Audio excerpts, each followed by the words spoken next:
Hello, everybody, and welcome to what is officially being called History with the Bard.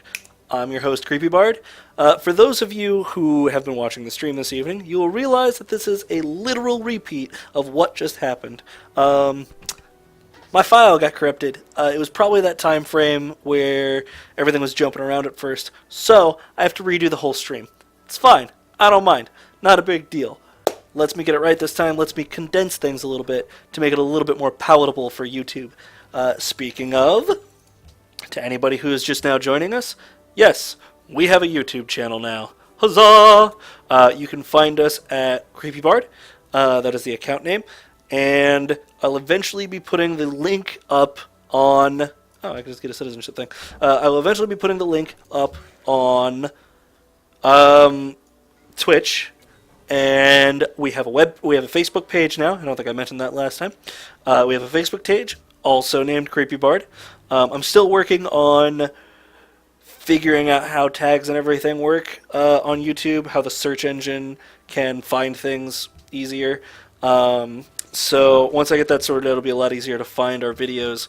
But for the most part, we do these History of the Bard segments, and we do Creepy Bard Plays.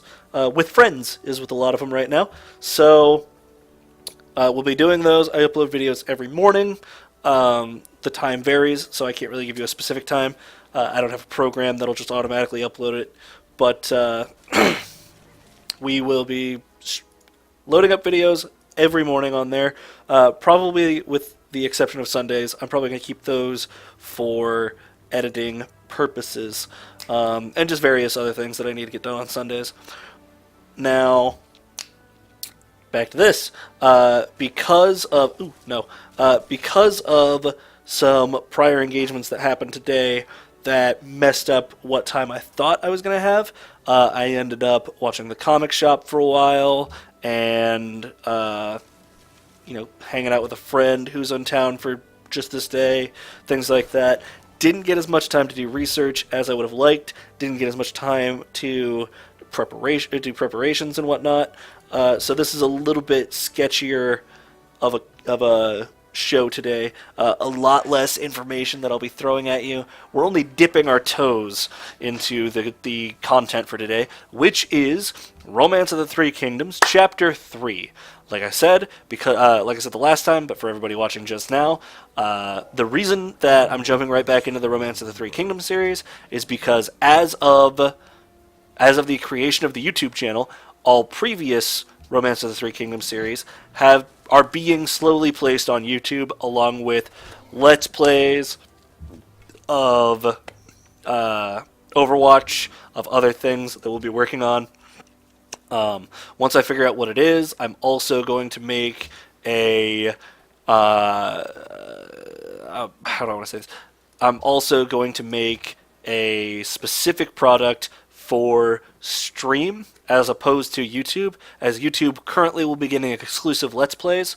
We'll figure out what we're going to do for the stream. Probably those XCOM playthroughs. I know everybody really loved those. Where we mark specific people down as people in our team. Now, onto the stuff that we're here for tonight. Onto History with the Bard. We have on the docket tonight Chapter 3. Now, Chapter 3 starts in a bit of a strange place for what we're usually used to.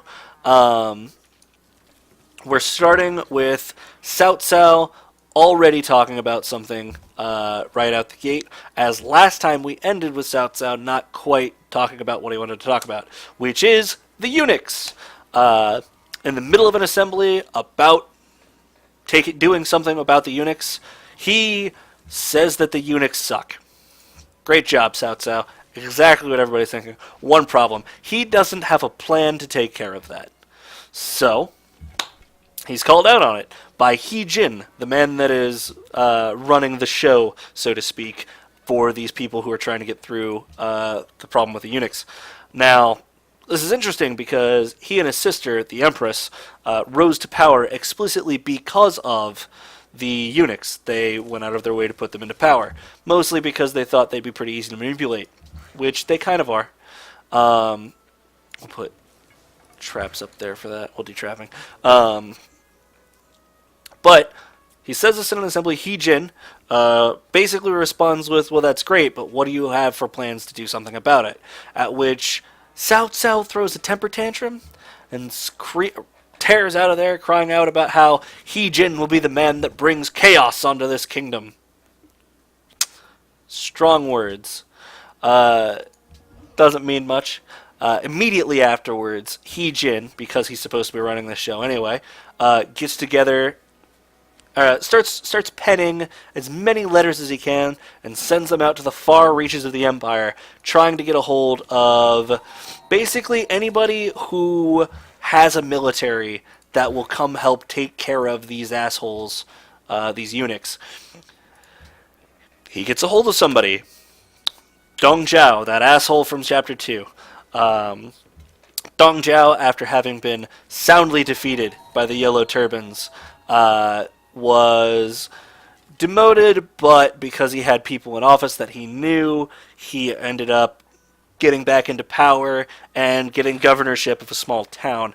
Now, he initially is just like, great, let's go help this guy out, let's go take care of things. But his nephew says, look, maybe you should send like an official letter or a memorial to the court, telling them what your plans are, what you intend to do. So he sends this letter to He-Jin, because this is pretty sound advice. And He-Jin's excited about it. He-Jin thinks it's great that he's coming to help out, that he's going to be a part of this society and help root out evil in the ranks. Everybody who's working with He-Jin basically tells him he's being an idiot. Everybody knows that Dong Zhao is an asshole. Everybody knows that Dong Zhao is out for himself. Everybody knows that this is going to bite them in the ass. They tell He-Jin, and He-Jin says, no, I have the full might of the Empire behind me. There's nothing that anybody can do to touch me. And people just immediately start fleeing office. Over half of the people in office at that time abandoned post, according to the story. Now, I can't verify with any certainty. I don't have the actual official history on hand, and it's never been translated into English, so I don't know. But that seems plausible. So he sends forth and tells Dong Zhao, hey, come on in, this'll be great. You can just pop up a seat right next to me. Dong Zhao does, and the eunuchs see this happening and say, this isn't gonna end well for us. We need to make it end well for us. So what the eunuchs do is they go to He-Jin's sister, Empress He, and say, look, we feel imperiled by your brother. We feel like we're in danger. We need you to tell him to get off of our asses. This isn't cool. We need our space. And she says, well, just go tell him. I'm sure he'll leave you alone. You guys put him in power. It's fine. No. We really need you to call him in and ask him to knock off his attacks against us. We would get turned into mincemeat if we actually tried to argue with his general. She says, okay, fine, whatever. I'll go ahead and ask him to come in. Little did she know, they had 50 ruffians just set up outside, basically to beat the ever-living piss out of him and kill him. Naturally, when He-Jin gets this memorial, he's totally fine with it because he's an idiot. He-Jin thinks, I have the full power of the Empire behind me. Nothing can harm me. So he wants to go ahead and do it. Luckily for him, Yuan Shao and Cao Cao are both prepared to tell him he is being stupid and that he needs to just chill out for a second and maybe not go to this.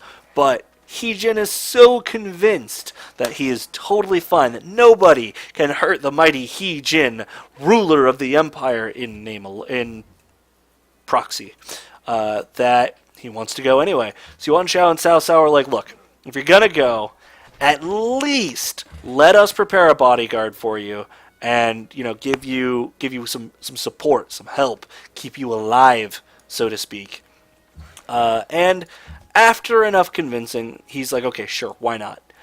So he allows them to build a bodyguard for him. So they put together something around 500 men, is what the text says. They get fully clad in their battle armor and they go with Heejin to the Empress's palace.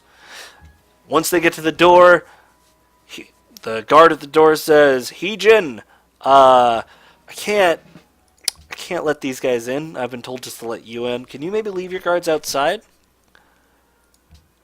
And Heejin's like, "You know what? I have the full power of the Empire behind me. Ain't nobody gonna touch me. I'm gonna go ahead and walk in here. Guards, wait by the door." And then he walks on in like a putz. Unfortunately, this is where my notes stop. I don't have any more for you guys, so I apologize that this is a little shorter than usual, but I'll go ahead and get some extra research done, and we'll pick this up next week on History with a Bard. Thank you guys for watching. Like, comment, subscribe, follow on Twitch if you're watching on Twitch, and I promise you, more content will be coming soon. Thank you very much.